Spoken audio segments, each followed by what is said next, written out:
वन्दितु सर्वसिद्धे ध्रुवममलमणोभमं गतिं पत्ते वोच्छामि समय पाहुड मिणमो सुध केवली भणिदम। पंच परमेष्ठी भगवान की जय।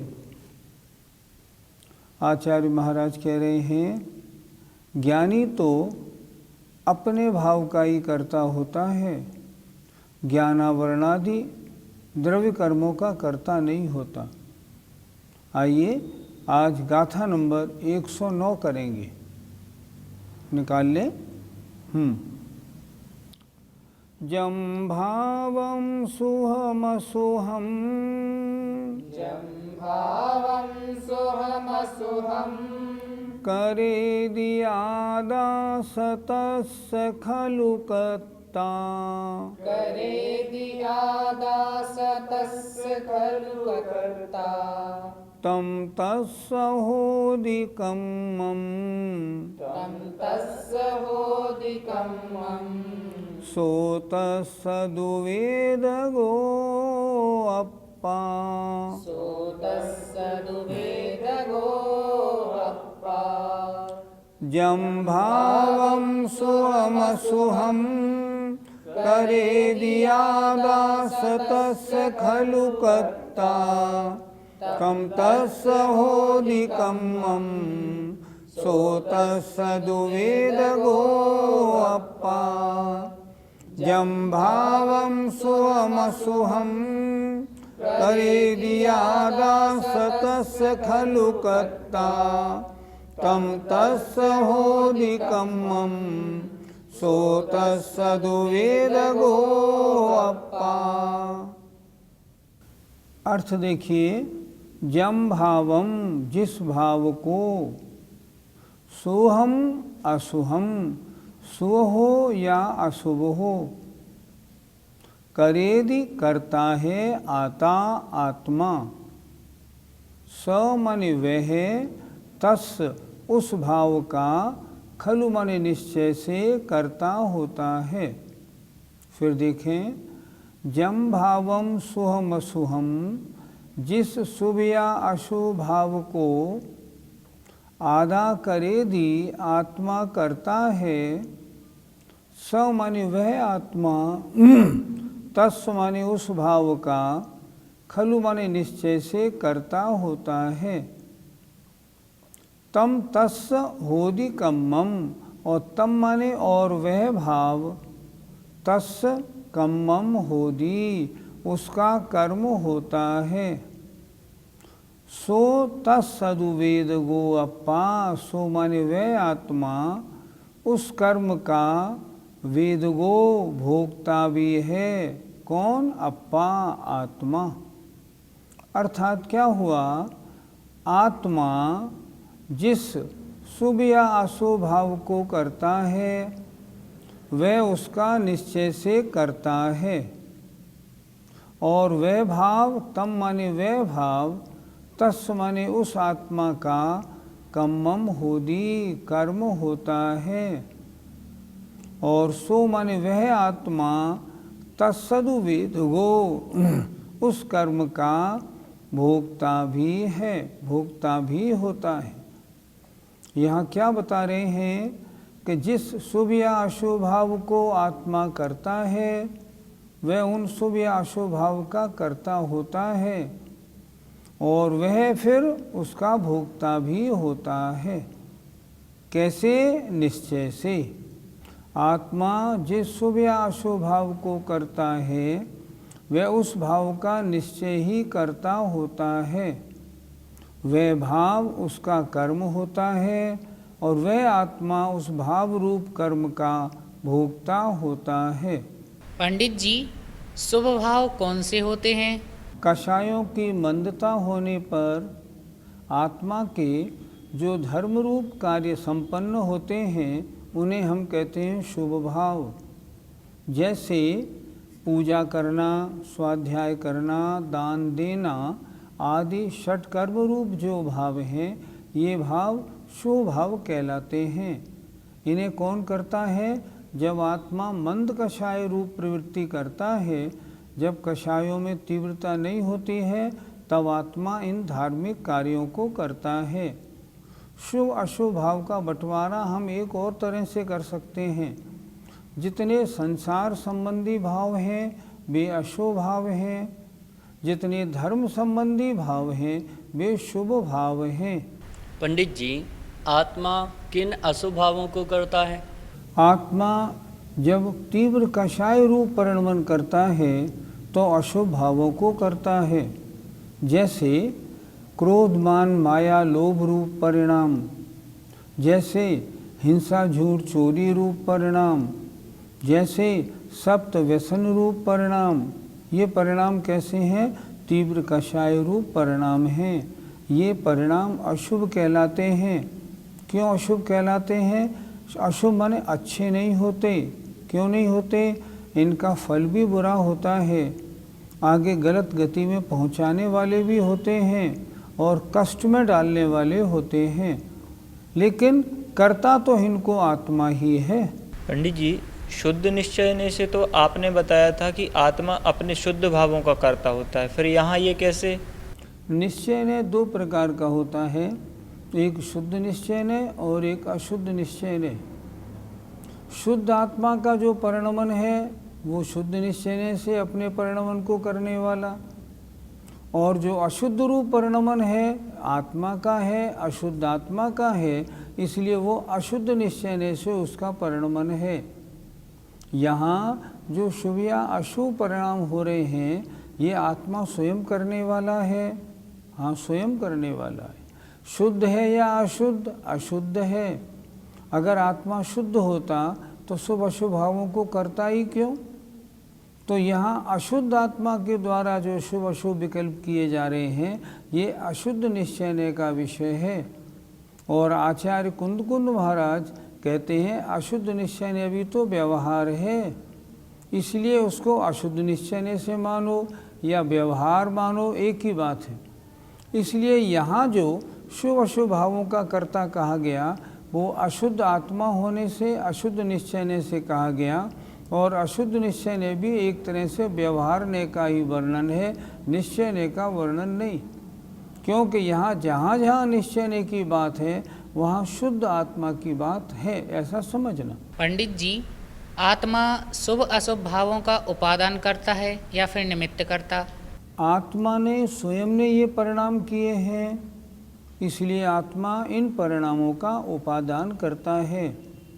लेकिन उपादान भी दो प्रकार का होता है, एक शुद्ध उपादान, एक अशुद्ध उपादान। जब तक उपादान आत्मा कर्म मल से मलिन है तो अशुद्ध उपादान, और जब वह आत्मा कर्म मल से रहित हो जाता है तब उसका शुद्ध उपादान। तो जब उपादान शुद्ध होता है तो उसके परिणाम भी शुद्ध होते हैं, और उपादान अशुद्ध होता है उसके परिणाम भी अशुद्ध होते हैं। यहाँ जो शुभ अशुभ भावों का आत्मा करने वाला है ये कौन सा आत्मा है? जो अशुद्ध आत्मा है। इसलिए उपादान भी अशुद्ध है और उसका परिणाम भी अशुद्ध है। इसलिए अशुद्ध निश्चय अर्थात व्यवहार से ये शुभ अशुभ भाव अशुद्ध उपादान के कार्य हैं। अशुद्ध उपादान अशुद्ध आत्मा ने कर्ता होकर इन कार्यों को किया है। पंडित जी, आत्मा किनका भोगने वाला होता है? जब उपादान अशुद्ध होगा और शुभ अशुभ भाव रूप परिणमन करेगा, उनको करेगा, तो कर्म उसी तरह के बंधेंगे, और फिर उनका फल कौन भोगेगा? वह आत्मा ही उनके फल के भोगने वाला होगा। अर्थात अशुद्ध उपादान ही भोगने वाला है, अशुद्ध उपादान ही उनका करने वाला है। इसलिए आचार्य ने वेदगो अप्पा, और उनका भोगने वाला भी होता है, ऐसा यहाँ लिखा। शुद्ध उपादान है तो उसका काम है शुद्ध जानना देखना, और उसका फल भोगने वाला भी शुद्ध आत्मा है। वो शुद्ध वो क्या है? अनंत सुख का भोगने वाला है। यहाँ चर्चा चल रही है जिन शुभ अशुभ भावों को आत्मा करता है वह आत्मा उनका करने वाला है, वे शुभ अशुभ भाव उसके द्वारा किए गए कर्म हैं, और वह जो अशुद्ध उपादान वाला आत्मा है वो उन किए गए शुभ अशुभ कर्मों के फल का भोगने वाला भी होता है। पंडित जी, द्रव्य कर्मों का आत्मा कर्ता या भोक्ता है या नहीं? पहले भी ये बात अच्छी इसी ज्ञानशाला में हम कर चुके हैं। द्रव्य कर्मों का करने वाला कौन? वे पुद्गल वर्गणाएं जिनसे वो द्रव्य कर्म बने। उन पुद्गल वर्गणाओं ने उन कर्मों को, द्रव्य कर्मों को बनाया। तो आत्मा ने ना तो उनको बनाया, ना आत्मा उन द्रव्य कर्मों का करता है, और ना द्रव्य कर्मों के फल को भोगने वाला है। वो ना करने वाला ना भोगने वाला, वो तो अपने परिणमन का ही करने वाला है और भोगने वाला है। शुद्ध होता है तो शुद्ध परिणमन का करने भोगने वाला होता है। जब आत्मा अशुद्ध होता है तो अशुद्ध कर्म परिणमन का करने और भोगने वाला होता है। परंतु द्रव्य कर्मों का करने भोगने वाला नहीं होता। तो उनका करने वाले कौन? पुद्गल की वर्गणाएं करने वाली हैं। गाथा 109 का पद्यानुवाद पढ़ते। आत्मा शुभाशुभ विभाव जभी करेगा, कर्ता तभी नियम से उसका बनेगा।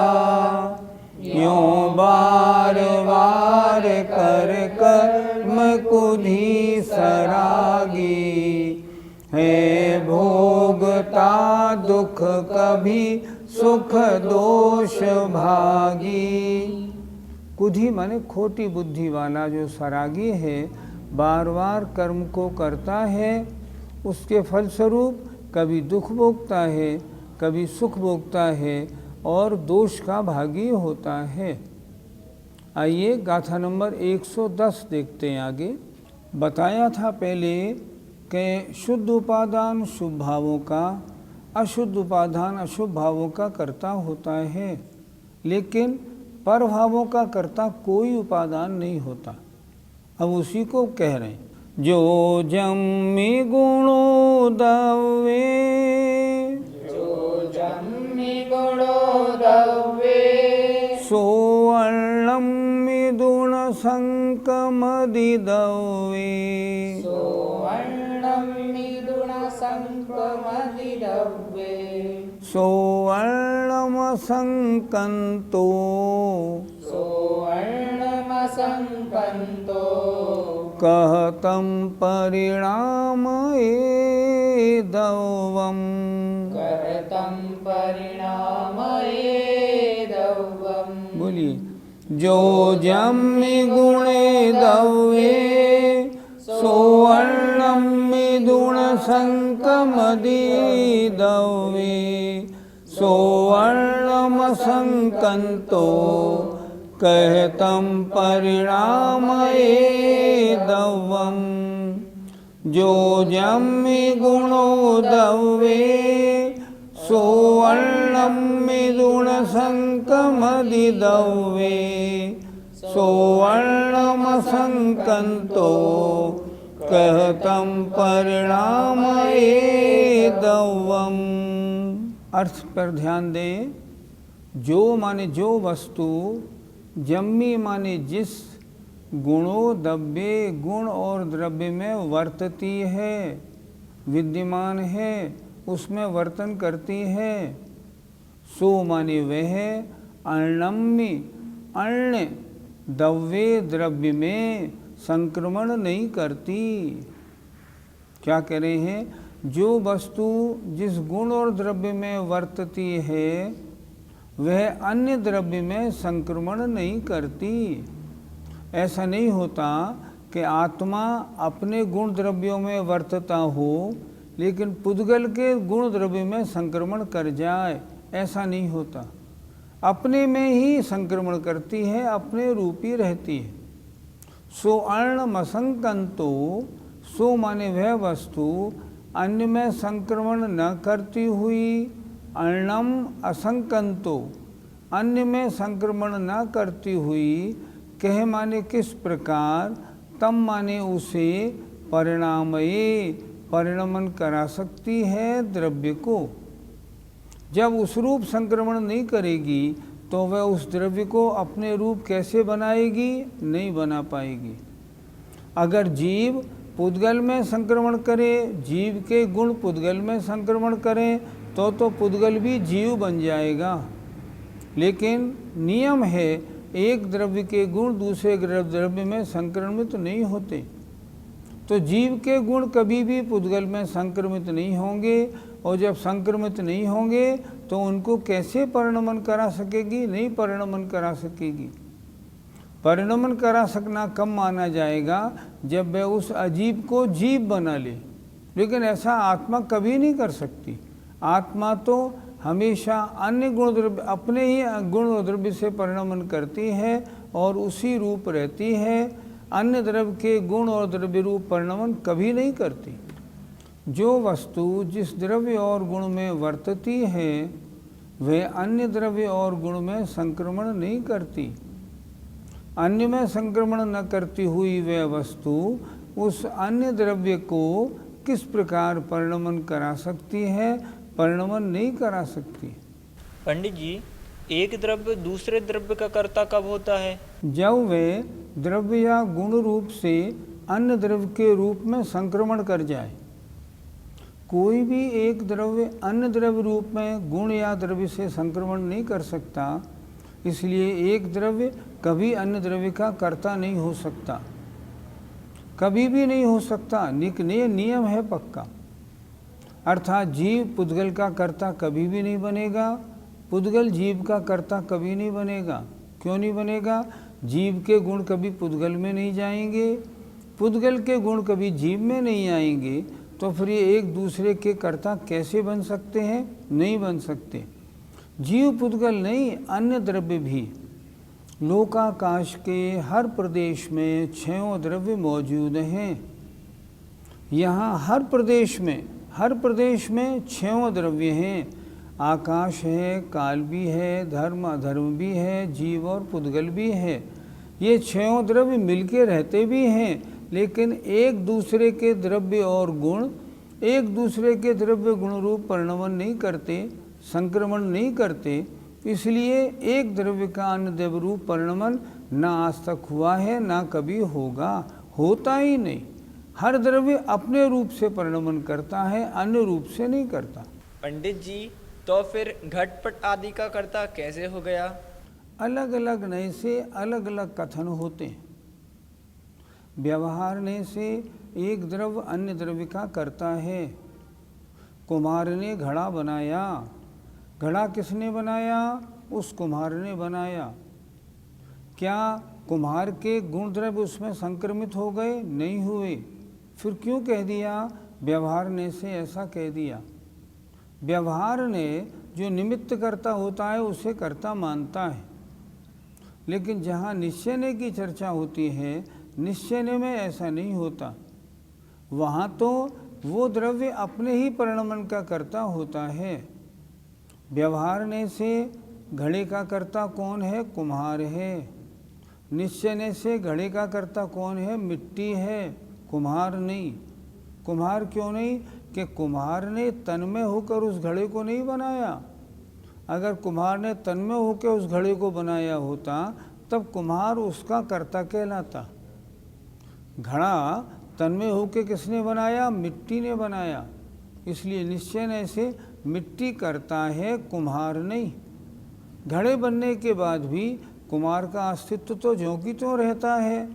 इसका मतलब हुआ वो उसमें तन्मय नहीं हुआ, और जब तन्मय नहीं हुआ तो निश्चय की दृष्टि में वह उसका करने वाला नहीं हो सकता, ना उसके द्रव्य और गुण उसमें ट्रांसफ़र हुए। इसलिए एक कुम्हार घड़े का करने वाला बिल्कुल नहीं है। लेकिन व्यवहारने से है। दो नए हैं, दोनों का कथन अलग अलग प्रकार है। निश्चय ने अलग कहता है, उसकी दृष्टि अलग है। व्यवहार ने अलग कहता है।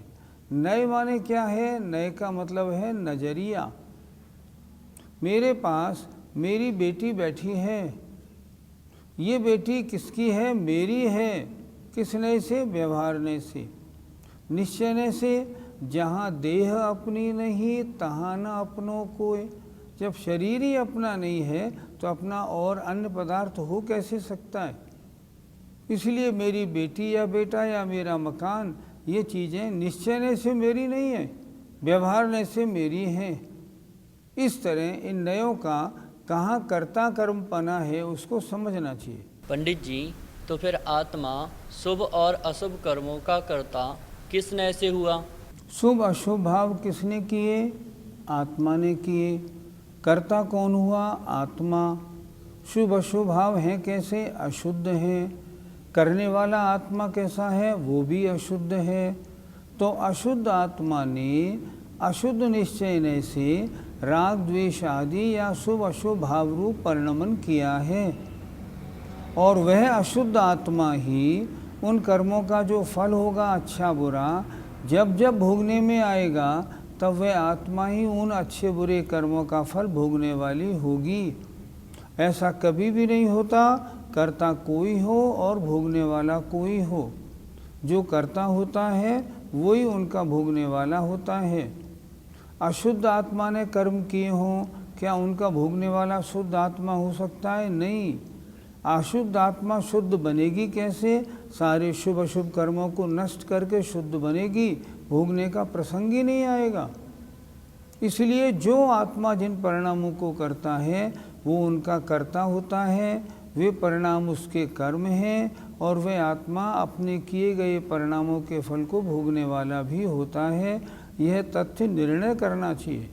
आइए गाथा नंबर 110 का पद्यानुवाद देखते हैं। जो द्रव्य आप अपने अपने गुणों में होता न संक्रमित है पर के गुणों में, वो अन्य को परिणमा सकता ही ऐसे, अंधा भला पथ दिखा सकता ही कैसे। इन चार पंक्तियों का अर्थ कितना सुंदर है। देखें आप, जो द्रव्य आप अपने गुणों में होता है, अर्थात प्रत्येक द्रव्य अपने अपने गुणों में ही रहने वाला होता है, वह पर के गुणों में संक्रमित नहीं होता। अब जो स्वयं अन्य के रूप संक्रमित नहीं होता, क्या वो अन्य को अपने रूप परिणमन करा सकता है? नहीं करा सकता। आचार्य ने उदाहरण कितना अच्छा दिया है। जिसे स्वयं दिखाई नहीं दे रहा, जो अंधा है, वह भला क्या औरों को रास्ता दिखा सकता है? नहीं दिखा सकता। इसलिए जो स्वयं परिणमन नहीं हो रहा है अन्य में, वो अन्य को परिणमन कैसे अपने में करा सकता है? नहीं करा सकता। संक्रमित कहते हैं बदलना, चेंज होना। जब एक द्रव्य अन्य द्रव्य रूप नहीं बदल सकता तो वो अन्य को अपने रूप बदल भी नहीं सकता है। क्यों? ये द्रव्य का स्वभाव है। जय जिनेंद्र। इस कार्यक्रम के पुण्यार्जक परिवार हैं मानक चंद, कमला देवी, राकेश, नीतू, ऋषभ, सौम्या एवं Ayushi Musharraf, B123, Sethi colony, Jaipur, Rajasthan. Shri Parasnath re rolling mills limited, Durgapur 1, Vardhaman, Paschim Bengal. Amita Jain, wife of Anil Kumar Jain. Sangeeta Jain, wife of Vipin Kumar Jain. स्वर्गीय श्रीमती अनंतमती मोतीचंद शाह की स्मृति में सुपौत्री आभा, आयुषी, सुपौत्र आदित्य, सुपौत्री मुग्धा, अभिजीत शाह, डॉक्टर केतकी तुषार भट्ट, पुत्र श्री हर्षवर्धन, धन्य कुमार, पुत्रवधू रोहिणी, दयानंदा, पुत्री श्रीमती भारती, श्रीमती उज्ज्वला, डॉक्टर कल्पना, आशा, स्मिता, दीपमाला एवं समस्त वाडीकर परिवार। Arun Kumar Agarwal, Amrapali fashion, Renu Agarwal, Anushree Agarwal, Anshita Agarwal, B197 HIG, Nandgram, Ghaziabad. Garv Gautam Jain, सुपौत्र Ashok Kumar, Ratanlal Jain, नूतन, गौतम, प्राची, आदित्य, महिमा, सलोनी, निरंजन, अरहन, आराध्य, तारदेव, अंधेरी, मुंबई। श्री जनार्दन प्रसाद जी, श्रीमती पटंती देवी, मुकेश कुमार, साक्षी, हितार्थ, ईशा, मोना खंधार, श्री किशोर खंधार, श्रीमती सुषमा खंधार, परिमल खंधार, अहमदाबाद।